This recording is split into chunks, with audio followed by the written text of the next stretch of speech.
पड़ोस में रहने वाली अस्मा कॉलेज में थर्ड ईयर की स्टूडेंट थी। इसकी जुबानी मैडम अलीजे की बाबत पता चलता रहता था। अरीशा इसके जरिए इस्लाम दुआ भी भिजवाती रहती।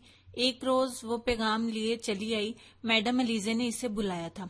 मैडम अलीजे की शादी हो रही थी, पता नहीं वापस आएंगी या नहीं। मैडम अलीजे की मंगनी हो चुकी थी। इनके मंगेतर पीआईए में ऑफिसर थे। और हाँ, अभी वो कह रही थी कि शाम के बाद आइएगा, हॉस्टल में ढेर सारी बातें करेंगे। चलते चलते अस्मा को पैगाम का बकिया हिस्सा याद आया तो रुककर बताने लगी। अरीशा 2 रोज से सहरिश को इस मकसद के लिए फोन खड़का रही थी और साथ ही भाई से भी छोड़ने और लाने का टाइम तय कर लिया था। फखरी भैया को रजामंद करना कौन सा आसान काम था। बहरहाल वो भी हो ही गया, मगर ऐन वक्त पर सहरिश और भैया की टाइमिंग में तसादम हो गया। जिस रोज सहरिश ने आने की रजामंदी दी, इसी रोज भैया ऑफिस के काम से इस्लामाबाद चले गए। अरीशा ने सोचा इससे पहले कि वो मजीद इंतजार करे और सहरिश और फखरी भाई की टाइमिंग मिलाने के चक्कर में इतनी देर हो जाए कि मैडम अलीजे लाहौर की सवारी पकड़ लें, सहरिश को आने दिया जाए और कोई मुनासिब तरकीब कन्वेंस के लिए ढूंढ ली जाए। इत्तफाक से इसकी आमद से आध घंटा कबल एहसान भाई शमसा आपी को छोड़ने आए और जब वो इन्हें चाय पेश कर रही थी तो सहरिश साहिबा की सवारी बात बहारी आन पहुंची। इसे सूखे मुंह भी चाय पानी का पूछने की बजाय आपी के साथ बातें करता छोड़कर वो अपने कमरे की तरफ तेजी से भागी। जब तैयार होकर निकली तो एहसान भाई भी जाने के लिए तैयार खड़े थे। वापसी पर क्या करोगी, अम्मा ने आवाज लगाई। अम्मा, कंप्यूटर कोर्स करने वाली लड़कियों के साथ कॉलेज वैन में आ जाएंगे हम लोग। उजलत में जवाब देते हुए वो कॉरिडोर की तरफ लपकी जहां एहसान भाई गाड़ी स्टार्ट कर रहे थे। मैडम अलीजे के साथ आप जनाब का भी बस तकल्लुफी था, वरना कॉलेज में लड़कियां इनकी दोस्ती की बदौलत जुड़वा बहनें करार देती थी। और अरीशा तो एक तरफ मैडम अलीजे भी इस लकब को एजाज के साथ कबूल करती थी। काफी सारा अच्छा वक्त गुजारकर गुजरी बातों और शौकियों पर हंस के जुदाई के एहसास को दिल में समोकर ढेरों नेक ख्वाहिशात का इजहार करके इन्होंने एक दूसरे को खुदा हाफिज कहा था। हॉस्टल के गेट से निकलते हुए सहरिश ने एक नया शोशा छोड़ दिया। मुझे इधर करीबी मार्केट से सूट चेंज करना है, वहीं से टैक्सी लेकर घर चलेंगे।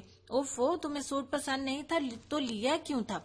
अब ये चेंज करने की भी अलग से परेशानी। अरीशा को इसके प्रोग्राम पर ताव आ गया। पसंद तो था, मगर मेरी हमसाई कह रही थी ये कलर एजड लोगों को सूट करता है, इसने वजह बयान की। सहरिश को एक बुरी आदत थी कि 100 जगहों पर मुंह मारकर एक चीज पसंद करती और अगर कोई दूसरा आकर इसमें जरा से भी मेनमेख निकालता तो इसका दिल फौरन से उचाट हो जाता।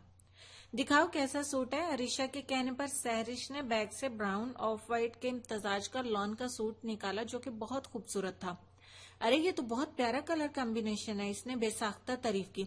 हाँ, अब तुम तो कहोगी ताकि हमें मार्केट ना जाना पड़े। यहाँ से 10 मिनट की तो वॉक है, खुद तो बंदे को जहाँ मर्जी ले जाओ और अगर दूसरा कोई जरा सा काम कह दे तो। ओके बाबा, ओके, मैं चलती हूँ। वैसे ये मार्केट वगैरह जाना तो भाई के या अम्मी के साथ ही, तो मैं कौन सा रोजाना मुंह उठाकर अकेले आवारागर्दी करने को कह रही हूँ। बस जरा देर की तो बात है, इसने कदरे चमक कर कहा। नाचार वो खामोश होकर सहरिश की तकलीद में चल पड़ी। कौन सी शॉप से लिया था, इसने रास्ते में पूछा। चांद क्लॉथ हाउस। अरे वहां हम अकेले कैसे जाएंगे? अरीशा ने चौंक कर इंतहाई बेतुकी बात कही। नहीं, एक बैंड बाजा, बारात, डेलीगेशन, हिफाजती दस्ता, जो तुम कहो साथ ले चलते हैं, सहरिश ने जलकर जवाब दिया। नहीं, दरअसल ये चांद क्लॉथ हाउस वालों की रेपुटेशन कुछ अच्छी नहीं है, इसने सुनी सुनाई बात कर दी। मैं पिछले हफ्ते भाई के साथ इनकी शॉप पर आई थी, इतने वेल मैनर्ड सेल्समैन हैं यहाँ पर। सहरिश ने इसकी बात की नफी करते हुए यकीन दहानी करवाई। फिर भी सोच लो, भाई को भेज देना सूट चेंज कराने। अगरचे वो मार्केट के करीब पहुंच चुकी थी, मगर फिर भी अरीशा ने मशवरा देना जरूरी समझा। यार 5 मिनट की तो बात है, हमें एक सूट ही तो चेंज करना है। कौन सा मैं इनके साथ बिजनेस या लाइफ पार्टनरशिप करने जा रही हूँ? तुम पता नहीं मेरे हर काम में रोड़े क्यों अटकाने लग जाती हो। गोया इसने तहैया कर रखा था कि सूट तब्दील करवाने आज ही जाएगी। बाजी ये देख लें, एम्ब्रॉयडर्ड सिल्क या शिफॉन की नई वैरायटी आई है, ये नए डिजाइन। बस नहीं भाई, हमें सिर्फ ये लॉन के सूट का कलर चेंज करना है। सेल्समैन इनके सामने ढेरों सूट फैलाते हुए कह रहा था जब अरीशा ने इसे टोक दिया था। मगर फिर भी वो लकड़ी की बनी हुई इस ऊंची सी स्टेज नुमा सतह जिस पर सुर्ख कालीन बिछा हुआ था पर बराजमान नए नए डिजाइन और कलर इनके सामने ढेर किए जा रहा था। दरमियान में मामूली सा रास्ता और फिर कस्टमर्स के बैठने के लिए बेंच बने हुए थे। ये सूट बिल्कुल।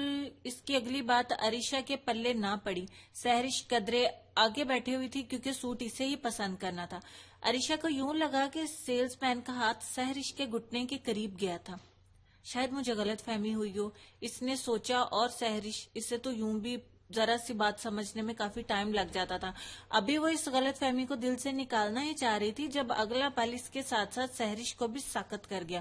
ان دونوں نے حق تک ہو کر ایک دوسرے کی طرف دیکھا اور تیزی سے کھڑی ہو گئی. اس سے پہلے کہ وہ دکان سے باہر نکلتی، سیلز مین نے دونوں ہاتھوں سے ان کو پکڑ لیا. وہ چیخنے چلانے لگی اور وہ انہیں گھسیٹ کر دوسرے کمرے میں لے جانے کی کوشش کر رہا تھا جو ایک سائیڈ میں کپڑوں کا سٹاک رکھنے کے لیے بنا ہوا تھا. ایسے میں کسی آدمی نے ان کی آواز سنی اور وہ بھاگ کر دکان میں آیا اور سیلز مین جلدی سے باہر نکل گیا. سڑک پر چلتے ہوئے چند لمحے خاموشی کی نظر ہوئے تھے. میں بھائی کے ساتھ آئی تھی تو یہاں کا ماحول بالکل ٹھیک لگا تھا مجھے، سحرش بے حد شرمندہ ہو کر کہہ رہی تھی. تب اور اب میں ایک بہت بڑا فرق بھی تو تھا، عریشہ سوچ رہی تھی. بس 5 منٹ کی تو بات ہے. تھوڑی دیر پہلے ہی تو اس کے ساتھ بحث کرتے ہوئے سحرش نے کہا تھا، مگر 5 منٹ کیا، یہ تو ایک لمحے کی بات تھی. زندگی کے بہت سے سال گزرتا وقت اپنی بکل میں سمو لے گا، مگر یہ ایک لمحہ ذہن کے منظر سے کبھی محو نہیں ہو پائے گا. ایسا ہی کوئی لمحہ زندگی پر محیط ہو جاتا ہے کہ وہی مالا کی ایک موتی کی طرح ہو جاتا ہے جو ٹوٹ جائے تو ساری مالا بکھر جاتی ہے، ٹوٹ کر فنا ہو جاتی ہے، بیکار ہو جاتی ہے.